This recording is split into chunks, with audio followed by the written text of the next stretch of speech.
So at the CEM and CWM conferences, I shared something about the process and that we have gone through and we're going through. And tonight, I want to go through more about the rationale and to help you understand why the draft is the way it is, why it's currently worded the way it is, and also for us to be able to hear each other and listen to each other. So having said that, it may surprise you that the first thing I want to show you is a bell curve.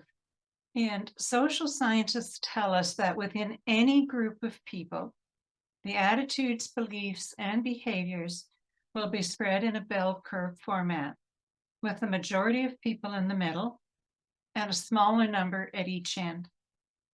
The entire curve shifts in one direction sometimes and shifts in another direction sometimes, depending on what changes are happening in our environment. So for those who find themselves in the middle of any issue, please understand that the middle is the most comfortable place to be, and the ends or the edges are the most uncomfortable places to be.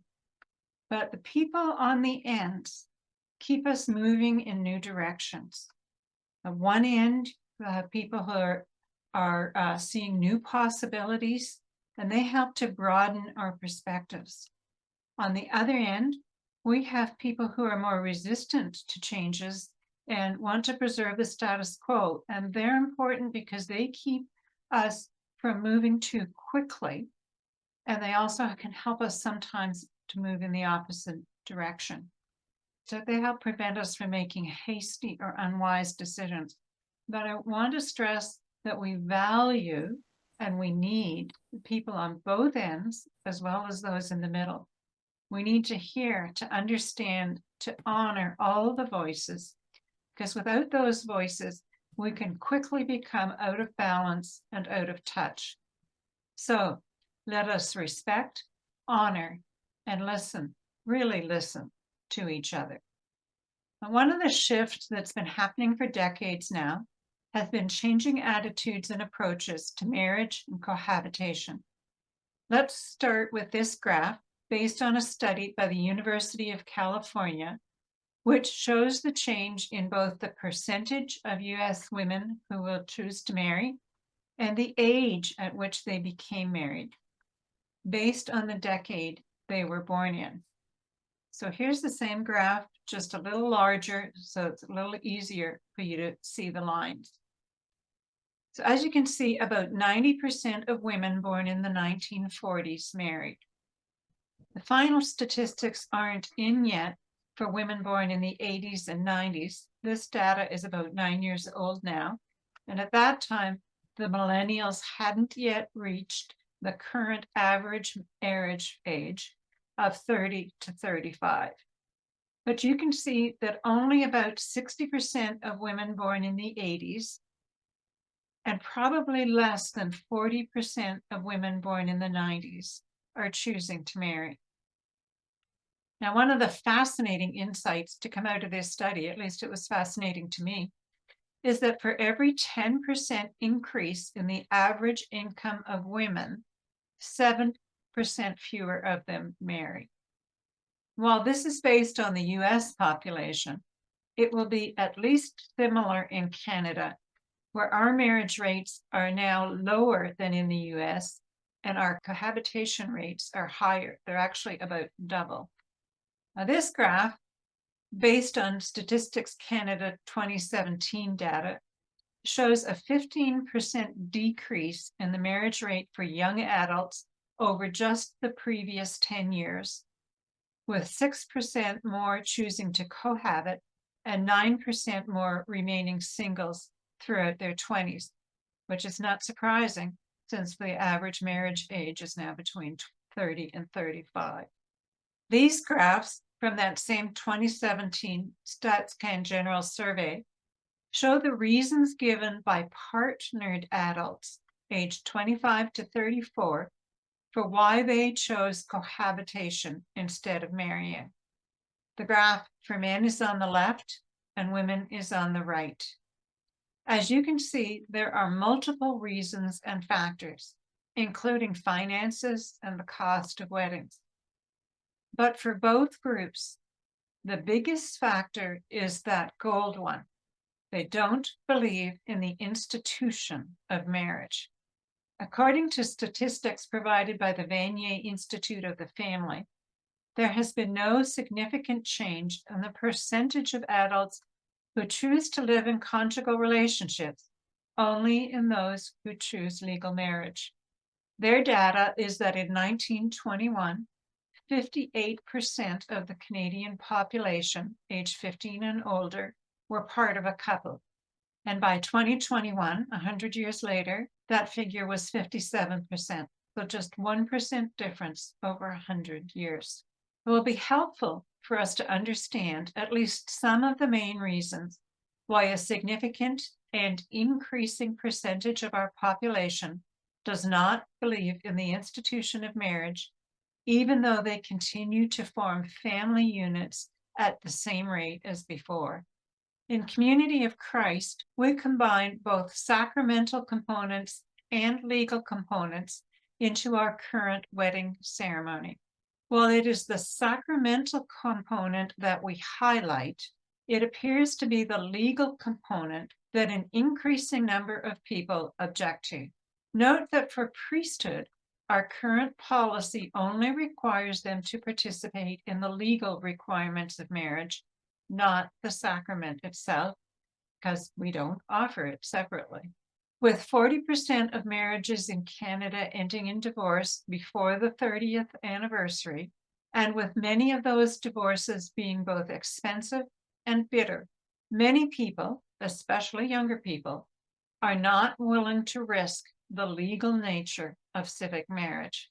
This is especially true in Canada, where there are legal rights and protections in place for those in common law relationships and for any children of that relationship, but where relationship breakdown does not require either the expense or the agony of divorce.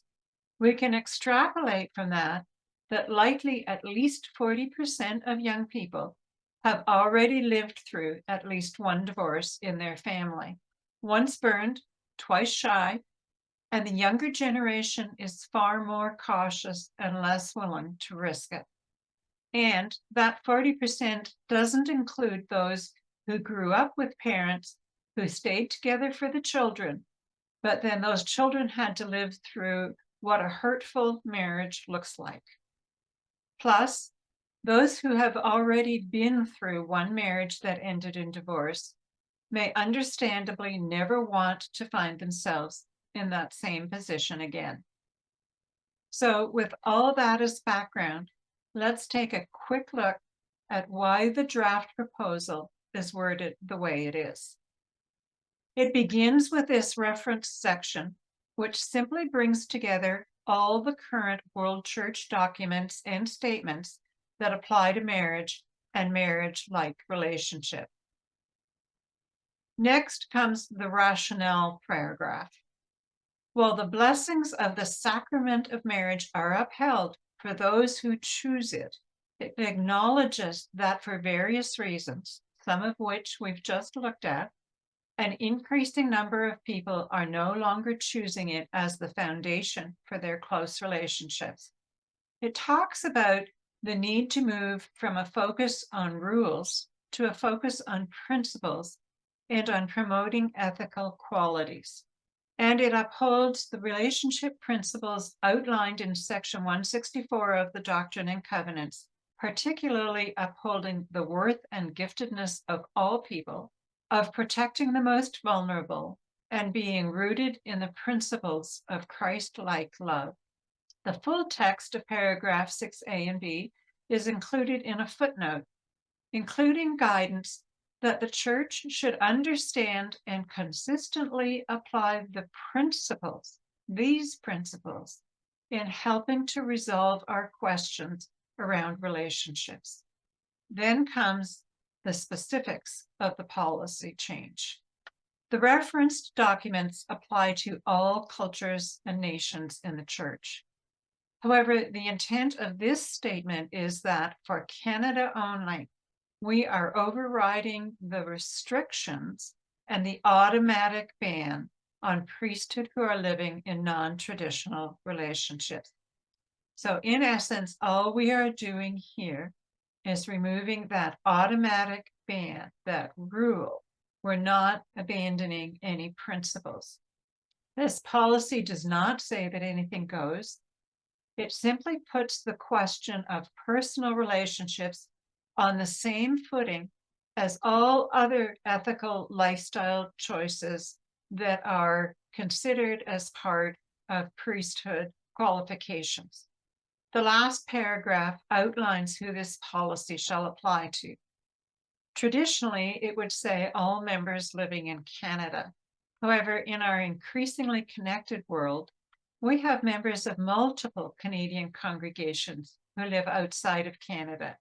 Since they live out their church life within Canadian congregations, we're making the case that the policy should apply to them as well, but understandably only for ministry given in Canada. There's no guarantee that this part will be approved, but we're asking for it. Some have asked why we need the term personal relationships in the policy paragraph and why it doesn't include the term monogamous. The answer is that relationships and family structures have become more complex and unique, and that there is a difference between the principle of monogamy and any particular rules about monogamy. So let's take a look at a few examples. All of these are situations that have already happened somewhere in the church, in the world, to illustrate this complexity. Example 1. 2 women are legally married and want to have children. They ask a mutual male friend to be their sperm donor. He agrees, and he wants to be an active and involved father. So he moves into the home and they become parents together. 2 people in a marriage relationship, but 3 people in the parental relationship. This unique family relationship meets all the principles from Section 164, including protecting the most vulnerable, which are the children. So who decides or judges whether this is a monogamous relationship or not? Typically, we make our judgments based on what it looks like from the outside. Example 2. 2 legally married but amicably separated persons decide not to go through the divorce process, even though they have no intention of ever living together again, and they consider their marriage to be ended. This can happen for multiple reasons, including avoiding the high cost of divorce, which frees up more finances to be spent for the children's benefit, again, protecting the most vulnerable. Or it might be for something like one spouse having a great health benefit plan and the other doesn't, but the other one has expensive ongoing medication needs. So again, it's protecting the most vulnerable. One or both of them may then choose to enter new relationships, but not be free to legally marry. Their current relationships are, in fact, monogamous and committed, just not legal marriage. So again, who decides whether this falls under the principle of monogamy or the rule of monogamy? A final example.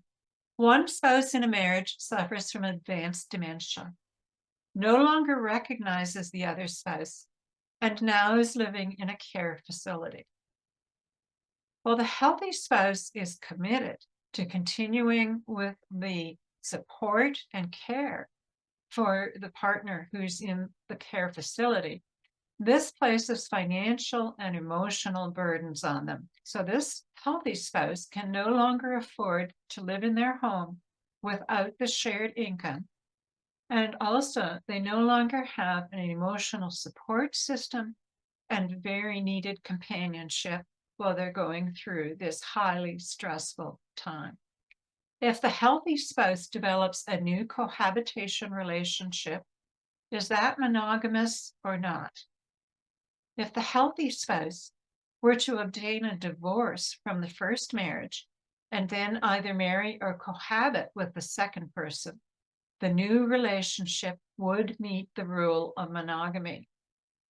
But that would add extra expense for people living on fixed incomes, and it overlooks and invalidates the commitment